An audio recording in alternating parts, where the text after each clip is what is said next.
नमो अर्हन्ताणं नमो सिद्धाणं नमो आयर्याणं नमो अध्यायाणं नमो लोये सव्यसाहुणम् मंगलम भगवान वीरो मंगलम गौतमो गणी मंगलम कुंद कुंदाद्यो जैन धर्मोस्तु मंगलम सर्वमंगल मांगल्यम सर्वकल्याणकारकम प्रधानम सर्वधर्माणां जैनम जयतु शासनम जैनम जयतु शासनम।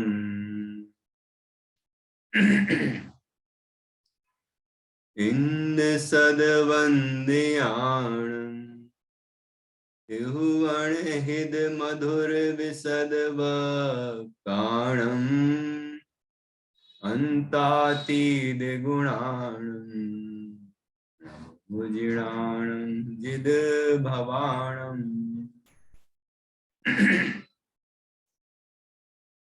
अभिवंद्यूण शिरसा पुनर्भव कारणं महावीरं ते सिंपयत भंगम मग्गम मोक्षस्वोच्छामि।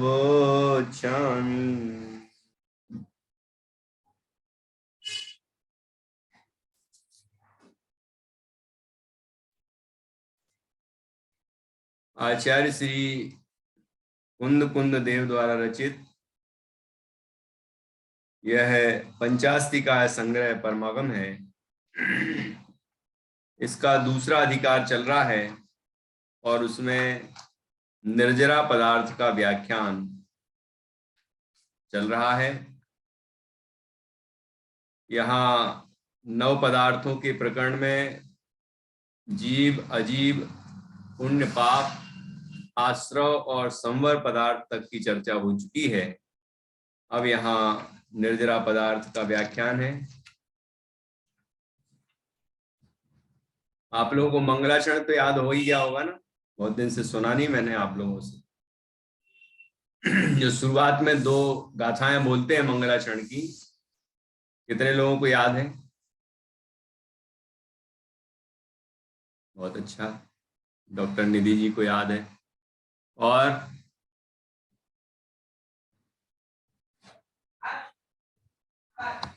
सुनाइए।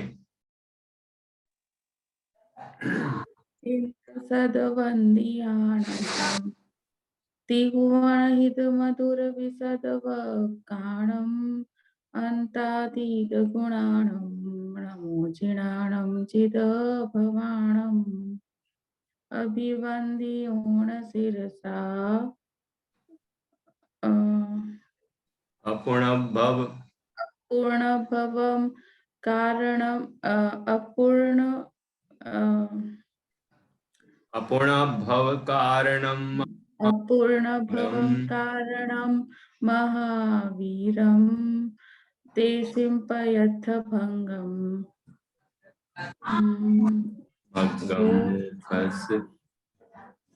मोक्षस्वोच्छामि। पहली गाथा ग्रंथ का पहला मंगलाचरण है और दूसरे नंबर पे जो बोलते हैं 105 नंबर की गाथा, जहां से दूसरा अधिकार शुरू हुआ है, द्वितीय श्रुति स्कंद, उसका मंगलाचरण है ये। तो सभी को कंठस्थ करना है। दूसरा, पहला वाला तो डॉक्टर निधि जी ने अच्छा सुनाया, दूसरे वाले में गड़बड़ कर दिया। वाला कौन सुनाएगा? देखो नित्या सुनाएगी। नहीं, पहला वाला सुनाएगी। पहला वाला तो मैंने पक्का करवाया ही था, मुझे पता है, लेकिन दूसरे वाले पे अभी तक मैंने पहली बार पूछ रहा हूं, तो अब मुझे विश्वास है कि आप कल तक अच्छे से याद कर लेंगे। ठीक है, सभी को याद करना है, सभी के अलग अलग नाम नहीं लूंगा मैं, ठीक है। चलिए, और जो उपस्थित नहीं है, मैत्री, जान्या और तुम्हारी ताई जी या चाची जो भी हो, सबको कहना है, याद करना है, ठीक है। सभी को आना चाहिए, मंगलाचरण है, ये तो अच्छे से याद होने ही चाहिए पहले नंबर। ये हर दिन बोल रहे हैं, है ना, तो ये पक्का भी हो जाएगा। एक बार याद कर लीजिए, फिर आप हर दिन बोलेंगे तो पक्का होता जाएगा, ठीक है। हम्म, तो यहाँ पर हम निर्जरा पदार्थ की चर्चा कर रहे थे। सबसे पहले निर्जरा पदार्थ के अंतर्गत निर्जरा का स्वरूप बताया 144 नंबर की गाथा में, और इसके बाद निर्जरा का स्वरूप, निर्जरा का मुख्य कारण क्या है, ये अगली गाथा में अब आज चर्चा करेंगे। इसके बाद ध्यान का स्वरूप आएगा, निर्जरा का जो मुख्य कारण है ध्यान, उसकी चर्चा करेंगे। हमने कल निर्जरा के स्वरूप में 3 बातें मुख्य रूप से समझी थी। पहला, संवर, निर्जरा संवर पूर्वक होती है। दूसरा, योग से अर्थात शुद्धोपयोग से निर्जरा होती है। और तीसरा, बहुत प्रकार के तप से निर्जरा होती है, ठीक है। इन 3 कारणों से जो पूर्व में बंधे हुए पूर्वोपार्जित कर्म हैं वो नीरस हो जाते हैं और फिर जाते हैं। तो ऐसे बहुत से कर्मों की निर्जरा होती है, ऐसा हमने निर्जरा का स्वरूप कल समझा था। अब यहाँ निर्जरा का मुख्य कारण क्या है, ये 145 गाथा में बताते हैं। तो सर्वप्रथम हम गाथा पढ़ेंगे।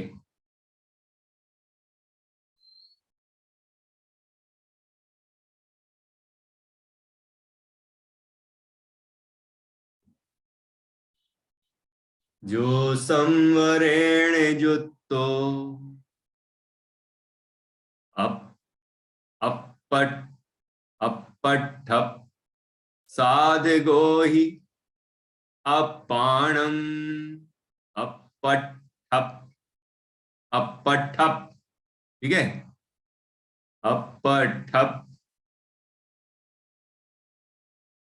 साधगो हि अपाणम मुनियूण झादिण्यदम मुनियूण झादिण्यदम प्राणम सो संधुणोदि प्राणम सो संधुणोदि कमरयम प्राणम सो संधुणोदि कमरयम।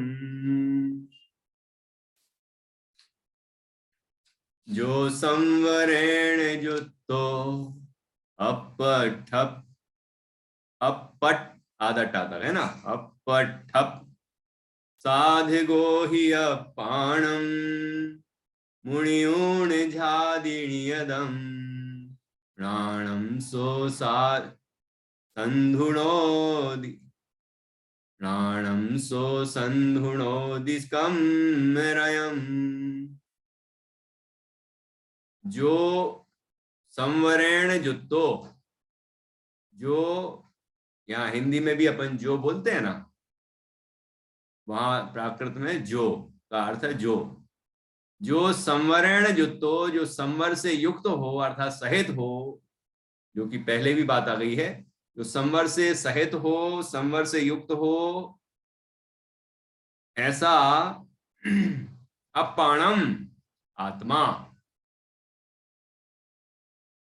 और कैसा है वो आत्मा, अपठप साधगो ही, संस्कृत में लिखा है आत्मार्थ प्रसाधको, आत्मार्थ को साधने वाला, ऐसा आत्मा, ठीक है।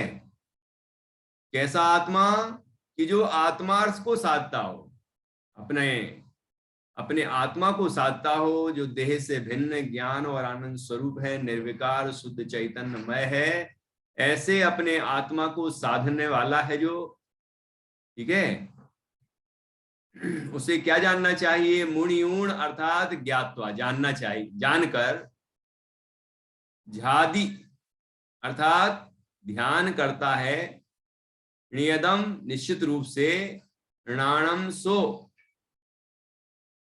मतलब वह है, ऋणाणम अर्थात ज्ञान, संधुणोदी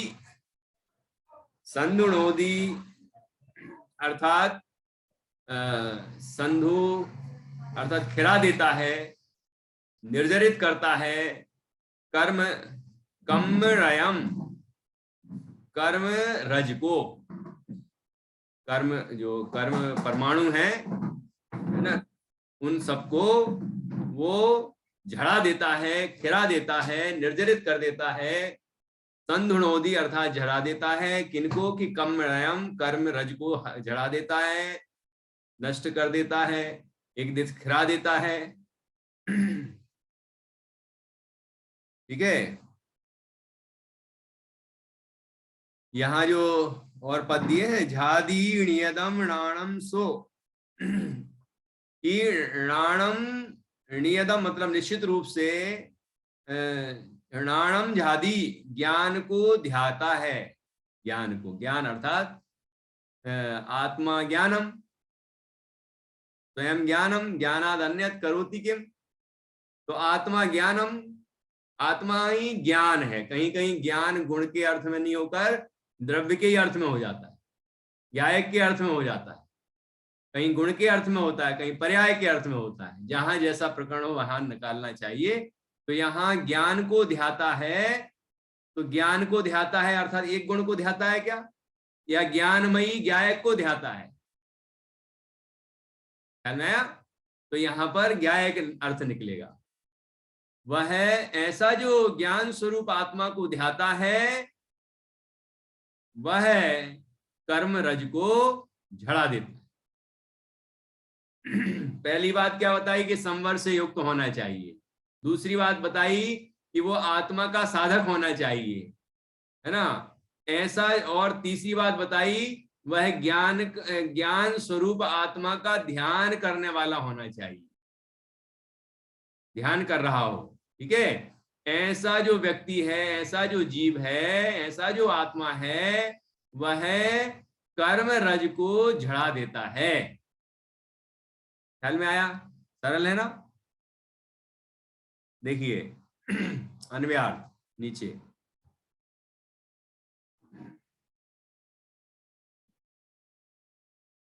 अन्वयार्थ जो संवर से युक्त ऐसा जो जीव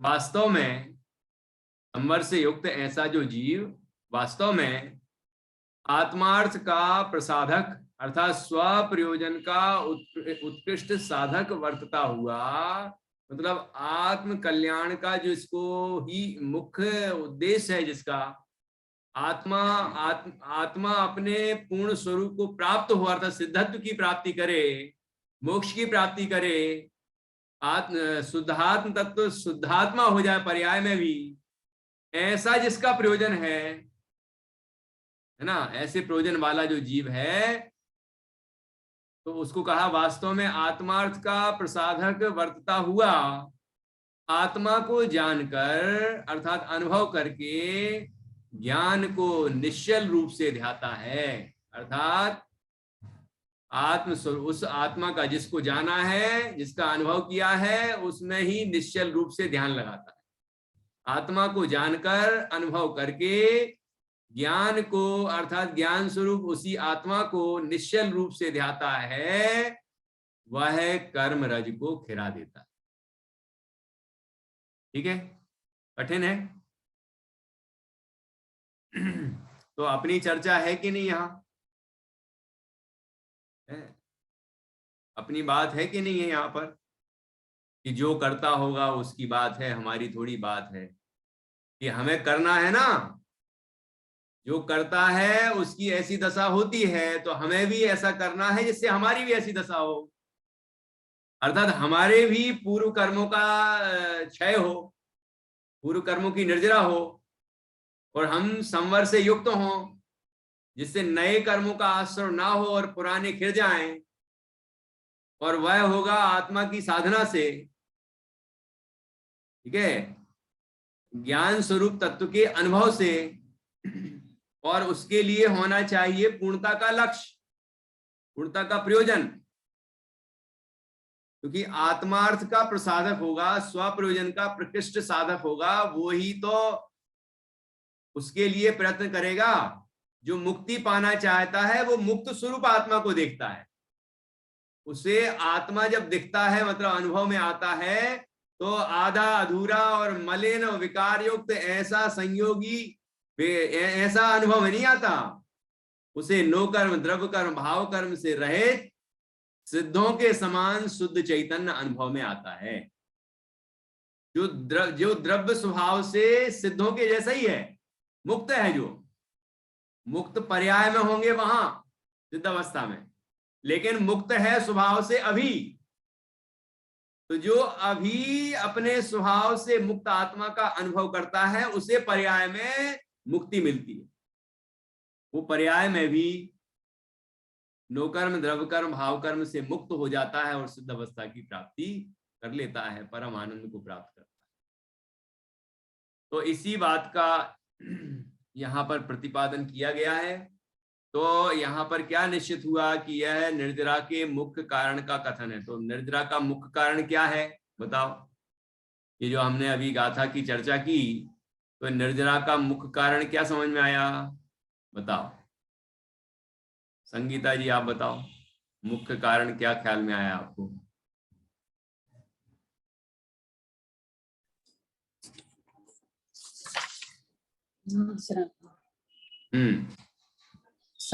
वही जो संवर से युक्त है होगा, अपने आत्मा को आत्मा मतलब आत्मा को आत्मा द्वारा जो ग्रहण करेगा, यही आएगा ना?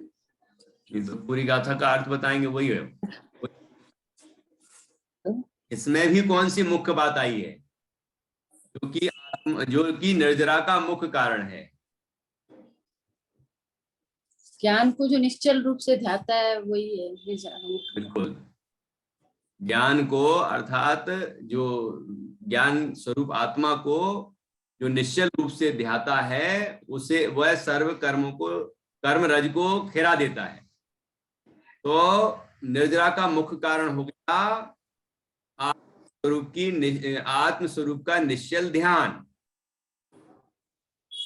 आत्मा को का ध्यान ही निर्जरा का मुख्य कारण है। वो आत्मा कैसा होना चाहिए? जो अपने अपने स्वयं का ध्यान करेगा, वो कैसा होना चाहिए? उसके लिए पूर्व में जो लिखा है वो है कि वह संवर से युक्त होना चाहिए, वह पूर्णता के लक्ष्य वाला होना चाहिए, मतलब अपने प्रयोजन का साधक होना चाहिए, अर्थात आत्मार्थ का साधक होना चाहिए, है ना? उसे आत्मा को जानना चाहिए, क्योंकि आत्मा को जानेगा, अनुभव करेगा, तभी तो उसका ध्यान करेगा, मतलब उसमें ही उसको ही जानता रहेगा। समझ में आया? तो ये उसकी पूर्व पात्रता है, भूमिका है, ये चीज तो होनी चाहिए, तभी वो आत्मा को निश्चल रूप से ध्यान के और कर्मों की निर्जरा करेगा। लेकिन मुख्य कारण क्या हुआ कि आत्मा को निश्चल रूप से ध्याना, ज्ञान को निश्चल रूप से ध्याना, अर्थात निज आत्मा का निश्चल रूप से ध्यान, वही निर्जरा का मुख्य कारण है। ख्याल में आया? यदि हमें निर्जरा करनी है कर्मों की, पूर्व के बंधे हुए कर्मों को निर्जरित करना है, तो अपने आत्मा को जानना चाहिए, आत्मा को पहचानना चाहिए और उसमें लीनता का अभ्यास करना चाहिए। जब हम लीन हो जाएंगे तब ही निर्जरा होगी, ठीक है ना? और निर्जरा होगी, संवर पूर्वक निर्जरा होगी, तभी मोक्ष होगा। ये विधि है, ठीक है? अब देखिए टीका, यह निर्जरा के मुख्य कारण का कथन है। टीका पढ़ेंगे, फिर इसमें जो विशेष बात आई है उसको हम और समझेंगे। उषा जी टीका पढ़िए। जी पंडित जी। टीका आवाज आ रही? बिल्कुल आ रही है, आप बोलिए। जी। टीका, यह निर्जरा के मुख्य कारण का कथन है। संवर से अर्थात शुभाशुभ परिणमन के परम निरोध से युक्त ऐसा जो जीव वस्तु स्वरूप को हे उपादेय तत्व को बराबर जानता हुआ पर प्रयोजन से जिसकी बुद्धि व्यावृत हुई है और केवल स्व प्रयोजन साधने में जिसका मन उद्यत हुआ है, ऐसा वर्तता हुआ आत्मा को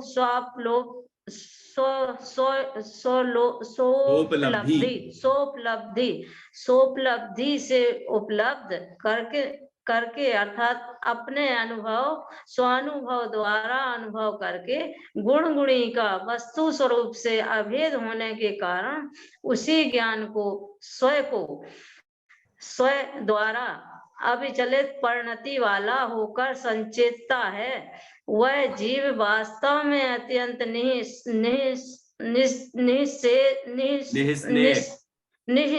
स्नेह बरतता हुआ, जिसको स्नेह के लेप का संग प्रक्षीण हुआ है, ऐसे शुद्ध स्फटिक के स्तंभ की भांति पूर्वोपार्जित कर्म रज को खिला देती है। जी पंडित जी। हाँ जी, जो अपने अभी जी पढ़ा है जो निर्जरा और संवर का पहले मतलब पूर्व में जो गाथाओं में, तो इसमें जैसे मतलब संवर पूर्वक निर्जरा होगी, जो संवर पूर्वक निर्जरा होगी वो मोक्ष का कारण बनेगी, वो मोक्ष का कारण बनेगी। बिल्कुल, और बिल्कुल। अगर जी, और अगर जैसे मतलब ऐसे ही जैसे दौलत राम जी ने छह ढाला में मतलब कभी अकाम निर्जरा करे, तो इसका मतलब कैसे, मतलब अकाम निर्जरा का मतलब कैसे समझे? वो अकाम निर्जरा करता है तो नया बंध कर लेता है। अकाम निर्जरा का अर्थ है जी कष्ट सहने की, जी, इच्छा ना होने पर भी वह जी बंद कसाय पूर्वक कष्ट को सहता है। जी जाए या कोई भी शरीर खराब हो जाए या कोई ठंड गर्मी आदि कोई बाधा हो जाए, तो जी की कोई इच्छा नहीं है कि अब मतलब जानबूझ के ही करता है, त्याग करता है ना, जी उससे जी वेद विज्ञान करता है, ऐसा नहीं। बस वो जी लेकिन आपदा आ पड़ी है तो जी परिणामों को नहीं होने देता, उसको जी सहन करता है, कसाय जी को बंधता रखता है, जी तो अकाम निर्जरा कहा। जी तो उस माने तरह की तीव्र पाप के परिणाम नहीं होने से तीव्र बंध नहीं होता, जी ये अच्छी गति मिल जाती है। जी जैसे मतलब कभी हाँ कभी अकाम मतलब निर्जरा जैसे करे, भवनत हाँ में स्वतंत्र है। स्वतंत्र है जी।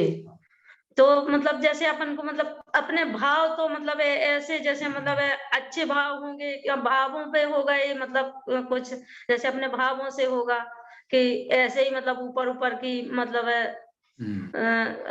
मतलब पुद्गल की क्रिया से होगा कि अपने भावों से अंदर के मतलब देखो भावों जी होगा, लेकिन भावों वाले को क्रिया भी होगी। जी ऐसा नहीं होगा जी जी कि भाव तो है लेकिन बाहर से नहीं दिख रहे। जी तो ये है कि मैं जी अभक्ष भक्षण बिल्कुल नहीं करूंगा, जी मैं अभक्ष भक्षण कर रहा है, ऐसा जी नहीं होगा। जी अभक्ष भक्षण के भाव समाप्त हो गए तो अभक्ष भक्षण भी समाप्त होगा, जी जी पूरा क्रिया भी होगी। ठीक है ना? जी जी अब जी देखिए जी कि जिस जीव ने भेद विज्ञान किया है, जिसको वैराग्य उत्पन्न हुआ है, ठीक है, उसको ही संवर होगा और ऐसे जीव को ही निर्जरा होगी। जैसे डॉक्टर निधि जी ने पूछा कि हम लोगों को जैसे वैराग्य नहीं है तो फिर ये सामान्य रूप वाला संवर होता होगा, तो जिनको वैराग्य है उनको विशेष रूप वाला संवर होता होगा कि नहीं? ऐसा नहीं है। जिनको वैराग्य नहीं होता है बिल्कुल भी, जिनको भेद विज्ञान नहीं होता है बिल्कुल भी, बिल्कुल क्या, भेद विज्ञान तो भेद विज्ञान ही है, उसमें क्या बिल्कुल लगाए। वैराग्य भले ही थोड़ा और ज्यादा होता है, लेकिन भेद ज्ञान तो एक सही होता है। तो भेद विज्ञान भी नहीं है, वैराग्य भी नहीं है, उस जीव को थोड़ी संवर होगा, क्योंकि संवर की शक्ति ही ज्ञान और वैराग्य है। ठीक है, समय सारथी में यही दो बिंदु आए हैं संवर अधिकार में। वहां ये भेद विज्ञान और वैराग्य ही वो सामर्थ्य है जिससे कि कर्मों का संवर होता है। तो श्रावक को भी, गृहस्थ को भी संवर तभी होगा जब वो उसको भेद विज्ञान होगा, वैराग्य होगा।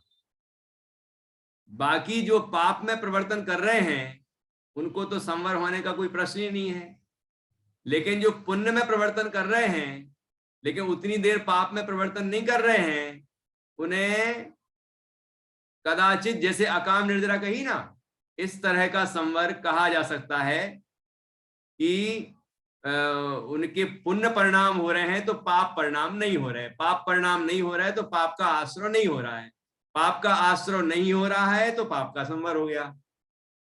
ऐसा जैसे अकाम निर्जरा कही मिथ्या दृष्टि को भी होती है अकाम निर्जरा, ऐसे ही इस तरह का संवर कहा जा सकता है ना। पुण्य परिणाम हो रहे हैं जिस जीव को, उसको पाप का संवर कहा जा सकता है, लेकिन वास्तविक संवर तो तभी होता है कि जब उसको भेद विज्ञान और वैराग्य प्रकट हो।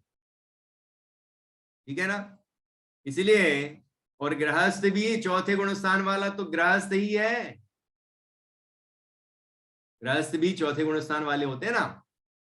गुण स्थान तो अंतर की क्रिया है परिणामों की, कि कोई मुनराज भी चौथे गुण स्थान वाले हो सकते हैं।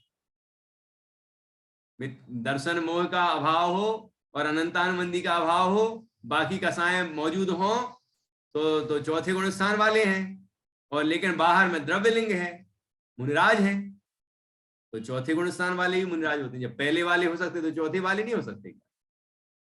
बाह्य रूप की अपेक्षा से वो मुनिराज हैं, द्रव्यलिंगी हैं, मुनिराज हैं, है ना। लेकिन ये गुण स्थान तो अंतर की क्रिया है, श्रद्धा और चारित्र गुण की परिणति है वो, तो वो पर्याय जिसको जिस तरह की होगी उसका वैसा गुण स्थान कहा जाएगा। ठीक है ना, तो चौथे वाला भी गृहस्थ हो सकता है, पांचवे वाला भी गृहस्थ हो सकता है, तो यहां तक भी गृहस्थ मतलब श्रावक हो सकता है। तो श्रावक को भी जो चौथे गुण स्थान वाला है, पांचवे गुण स्थान वाला है, उसको भी संवर हो रहा है। चौथे वाले को कितनी प्रकृतियों का तो आश्रय होता ही नहीं, बंद होता ही नहीं है, 48 नहीं है ना, उतनी प्रकृतियों का तो आश्रय बंद होता ही नहीं है, तो संवर हो गया ना। ऐसे ही आगे आगे गुण स्थानों में और प्रकृतियों का आश्रय बंध होना बंद हो जाता है, तो उतना संवर होता जाता है। ठीक है ना, तो हम श्रावक भी यदि हैं तो श्रावक पर्याय में भी, अवस्था में भी चौथा और पांचवा गुण स्थान होता है, और वहां सच्चा संवर होता है, वहां भी होता है। और आगे जो है छठवें सातवें आदि गुण स्थानों में वहां और विशेष संवर होता है, पर सातवें के आगे श्रेणी में वहां तो और ही विशेष संवर हो रहा है। ठीक है ना, तो इस तरह हमें तो वह उत्कृष्ट संवर प्राप्त करने का प्रयत्न करना चाहिए, और संवर सर्वोत्कृष्ट हो रहा है जो विशेष रूप से कहा 14वें गुण स्थान, क्योंकि 13वें गुण स्थान में भी आश्रय चल रहा है। वो कौन सा चल रहा है आश्रय? अब आश्रय चल रहा है तो इसका मतलब ये मत समझना कि सभी तरह का आश्रय चल रहा है। आश्रय चल रहा है तो कौन सा आश्रय कहाँ हो रहा है वो समझना पड़ेगा। तो वहां 13वें गुण स्थान में ईर्यापथ आश्रय हो रहा है ना, मतलब कर्म प्रकृतियां आती हैं और तुरंत फिर जाती हैं।